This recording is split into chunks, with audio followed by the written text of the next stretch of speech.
बांग्लादेश में हिंदू मन ऊपर होने वाला अत्याचार के विरोध में सर्व हिंदू मंच डहार ले करे जाही विरोध प्रदर्शन। अरुण साव किहिन कि वहाँ के सरकार ला करना चाहिए प्रयास। बांग्लादेश में हिंदू संगठन के लोगन मन ऊपर जो अत्याचार हुआ थे या जो दुर्भावना के शिकारों मन बनाए जाते ओकरे विरोध में सर्व हिंदू समाज है जल्द ही प्रदर्शन करी।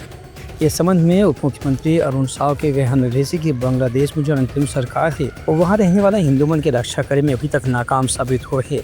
बांग्लादेश में हिंदू मन के साथ में लगातार अत्याचार की घटना और फोटो और वीडियो मीडिया के माध्यम से देखे सुने पर मिला थे। जिस प्रकार से बांग्लादेश की अंतरिम सरकार हिंदुओं की रक्षा नहीं कर पा रही है, जिस प्रकार से हिंदुओं के साथ अत्याचार हो रहा है बांग्लादेश में, यह स्वाभाविक है कि पूरी दुनिया का हिंदू समाज बांग्लादेश के हिंदू समाज के साथ मजबूती से खड़ा है।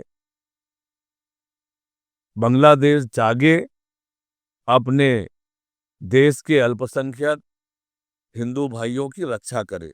अरुण साव के कहने से कि पूरी दुनिया के हिंदू समाज बांग्लादेश के हिंदू मन के साथ में मजबूती से खड़े हैं और बांग्लादेश की सरकार ला ये बात ला ध्यान देना चाहिए कि वहाँ रहने वाला हिंदू कोनो भी हिसाब से कमज़ोर नहीं है।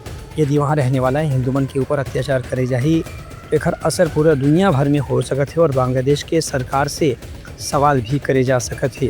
ब्यूरो रिपोर्ट, उटलंघा न्यूज़।